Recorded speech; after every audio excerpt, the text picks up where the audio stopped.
France now.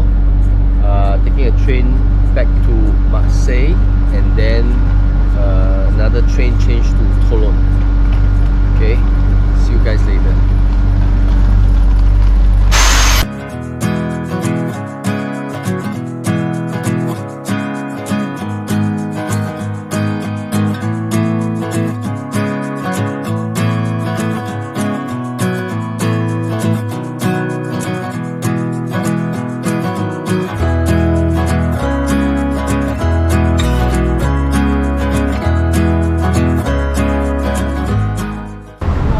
Now in Toulon.